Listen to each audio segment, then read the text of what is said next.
This is surely the main problem of the 20th century. Is it permissible merely to carry out orders and commit one's conscience to someone else's keeping? Can a man do without ideas of his own about good and evil, and merely derive them from the printed instructions and verbal orders of his superiors? Oaths, those solemn pledges pronounced with a tremor in the voice and intended to defend the people against evildoers.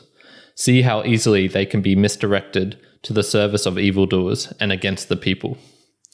That is a quote from the Gulag Archipelago by the author Aleksandr Solzhenitsyn, who was a Russian born in the 20th century and who lived through one of the most brutal regimes that there is knowable of at least in modern times, of just how many people died, how many people suffered, and how, I guess, a whole system was created to ensure that as many people as possible were entrapped in this thing. So this book was published in 1973, and it goes over the history of the, I guess, Soviet era in between 1918 to 1956. So this was when the communists took power in Russia and started implementing their own rules and regulations and whatnot. This is an expose of that system, and in particular focused on the gulags, the camps, and the forced labor that went into them. Now, he was a political prisoner, so he was basically arrested after the war in 1943, I believe, and he was thrown into this camp for merely writing a bad thing about Stalin to a personal friend of his. And this letter got intercepted, and he was chucked into the jail.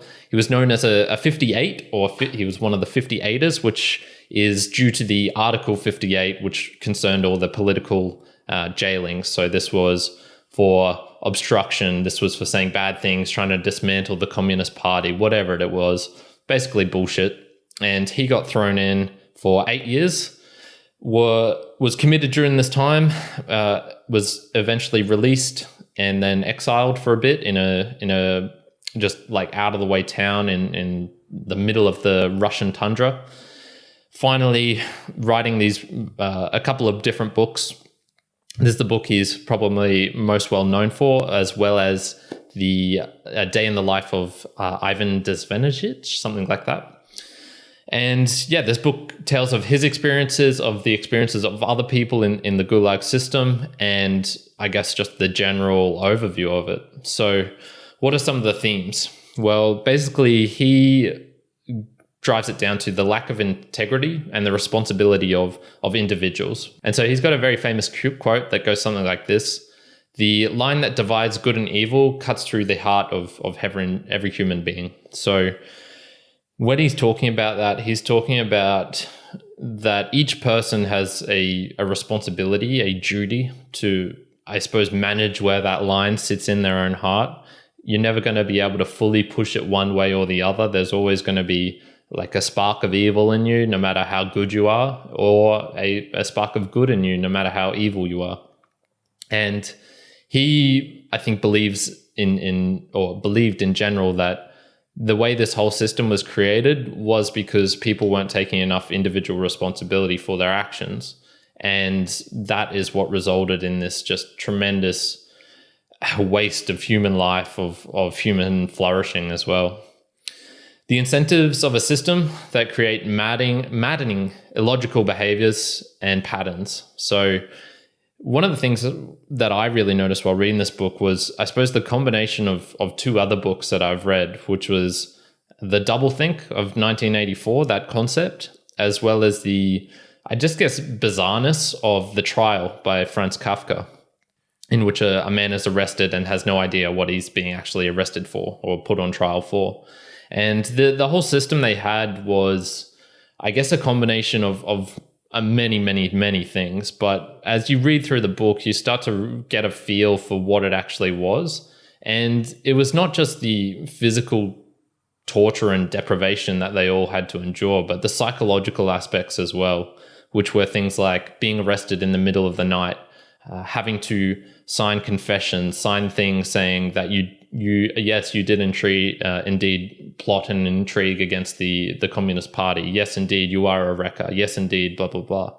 And you would sell out your friends, you would sell out anyone, basically do anything to make the pain that you were experiencing in that moment, the suffering, the torture, whatever it was, go away.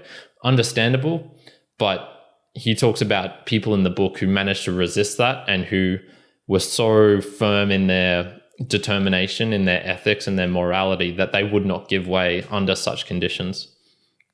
The truth was fundamentally warped and twisted, and you can see this in particular examples such as common thieves who would rob and rape and steal and pillage, whatever it was, but they knew that as long as they did it on private property, not against the actual state, but against individuals, that was just a lenient. They're actually helping the system because they're taking down the bourgeoisie. They're helping to destroy the kulaks, and actually they're redistributing the wealth, that sort of thing, which was, I guess, a central tenet of the communist regime in those days.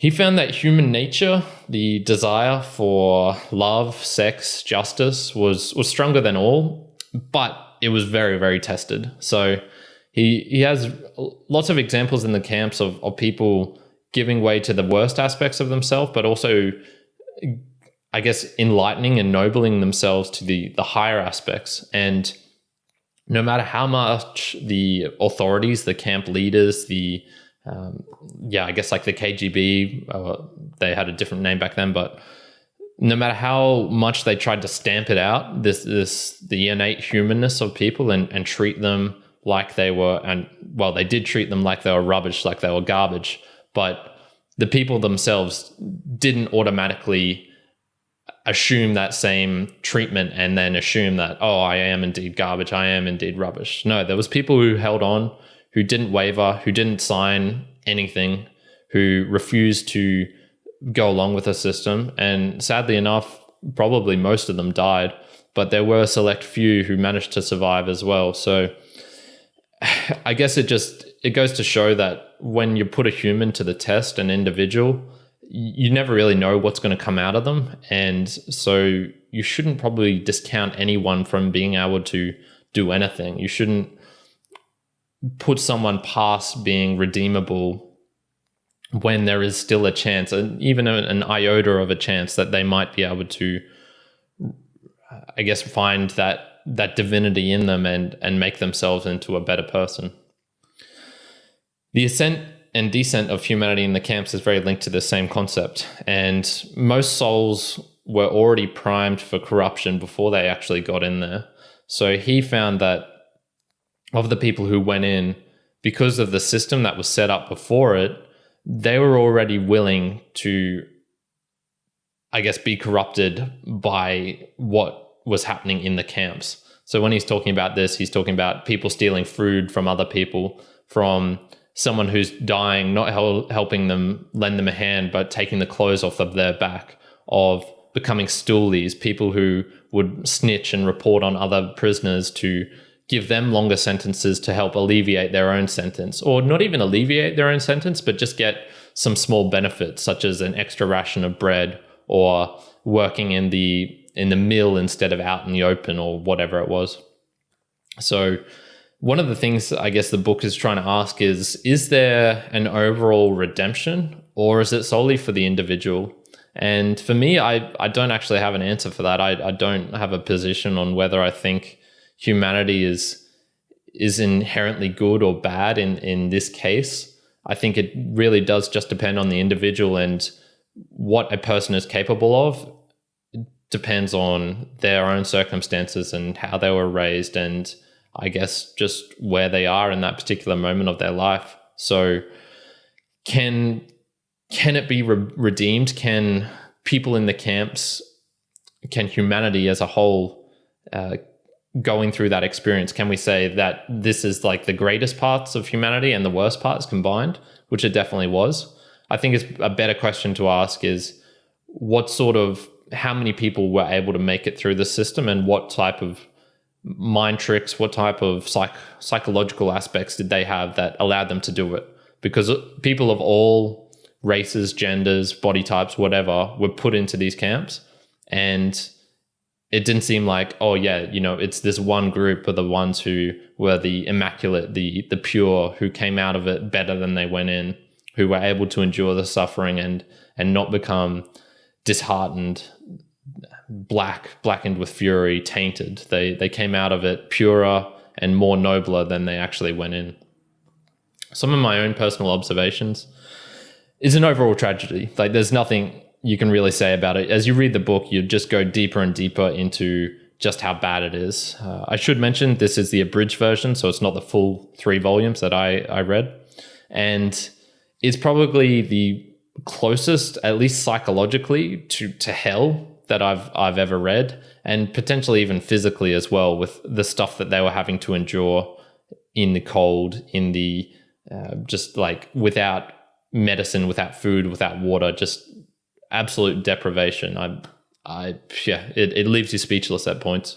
And I guess how they created this, like what made it so tragic? Well, because many people in many different times in human history have had terrible, terrible things to happen. But what was so particular about this? I think for me, it was, I guess, the betrayal of loved ones that they had to endure. And I guess like the non-caring that they had to put on so that they weren't seen by other people as, that his wife was a political prisoner and he actually cared a lot about her, so he must be in cahoots with her and blah, blah, blah.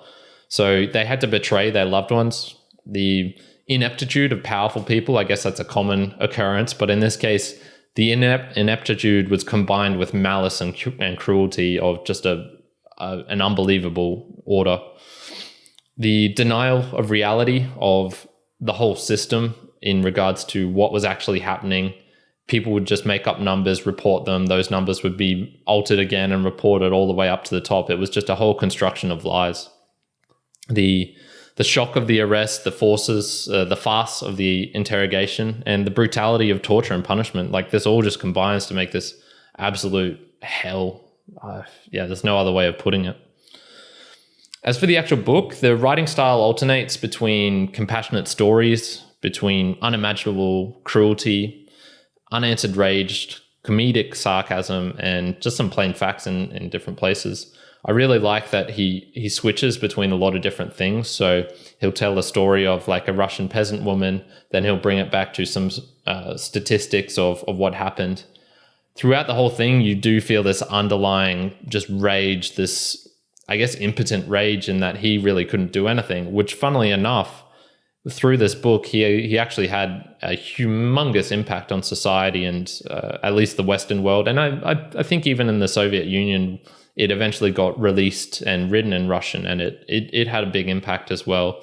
People couldn't deny what happened after reading this. Like it was so shocking. It was so well written. It was so just packed full of emotion, and it captured something that was undeniable, even though the whole system was built around denying things, So that was, I guess, just what the writing style is very good, and it's not something normally there's probably a pretty unique book in the sense of how he switches between lots of different things. And even then, you can read in different parts of the book where, because it's an abridged volume, this is like 1/3 of the actual whole works. So they've skipped out different parts here and there, and there's whole chapters just taken away. There's chapters which have been modified and whatnot. So even with all of that, the jerky style of it, I suppose, it still is a masterpiece. And, this is just the abridged version. I read this whole thing and I didn't come away thinking, you know what, the however many 480 pages, 450 pages wasn't too short. I came out of it wanting to know more, even though I can definitely say it's not pleasant reading. There's something about it that really captures something unique and memorable in the book. So in summary, this is a horrifying, but I believe essential book. One of the things I believe that most people would really get out of this is the knowledge of just how bad it can get for a human being, and how we created this. Wasn't caused by external circumstances. This wasn't caused by a volcano or global warming or whatever it is. No, this was caused by people acting together and doing things, implementing things in a manner that allowed for the brutality, the suffering, the depravity, and cruelness, which affected millions and millions of people. I don't know the full numbers of how many people were implemented into these camps, how many died in them. I have heard something between 15 to 30 million, and that includes, I suppose, like the starving and deprivation of peasants in transport and all these other things. In the book, he goes through every aspect of the whole process, the trains to the camps, how they were filled, what you would do in your labor, how you slept, how you ate. Everything is contained in this book, and it's very hard to read. It's very, very hard to read, both for the psychological aspect of what they went through and the physical aspect of what they went through. Now, I wouldn't say it's horrifying in the sense of a book like American Psycho, which is very vivid, right in your face with the scenes of murder, of gore, of blood, of rape, of whatever. This is more like a dull pain and ache that lasts throughout the whole book, a dull rage that is unanswered, is uncontested, and that it's just his experience. And I think he managed to capture his experience and then bring in the experiences of other to produce what is just a masterpiece. It truly is. So I'm going to rate the book. It's not based on my pleasure or my enjoyment of reading it, but what I believe the book can provide to not only myself, but I guess society as a whole. So I'm giving it an 8.5 out of 10. The Gulag Archipelago abridged version by Aleksandr Solzhenitsyn. Very hard name to say. And what's some pragmatic things I'm going to take from this? Well, one is just an affirmation of my own thoughts that an individual is responsible for their actions, and these actions, while small, can have a compounding effect on all the people you know, and it sort of radiates out to society as a whole. So I need to be more aware of what I am doing, what are the things I believe in, become more clear with my own morality and places where I would say to myself, no, I wouldn't go beyond that point. No, I wouldn't do that. And realize that it's a stepwise process. It's a gradual thing. It's not like you just get put to the test very suddenly. It's more, no, just sell out this little person here. Just say something bad about them. And then next thing you know, you're denouncing your own mother for being a traitor to the Communist Party and whatnot. So that's one pragmatic thing I'm taking from it. The other is, of course, I'm going to read the full 3 volumes. The abridged version is fantastic in that it's readable. It's a short enough book, and even then it's still 450 something pages long, but it gives you the sense of what is fully contained within the full 3 volumes. And I want to read the full thing. I want to really experience what it was that Solzhenitsyn had to say about this as a whole, not just a third of it as I got in this book. So that's it for today. If you didn't enjoy this review, leave a comment on the YouTube. If you are listening via Spotify or podcast, if you could leave a review for the Mere Mortals crew, that would be excellent. And yeah, if you have any suggestions for books that I could read, that I should read, that I must read, leave them somewhere. I'll get to it. Any of the social media is fine. And I'm going to leave it there for today. Karen out.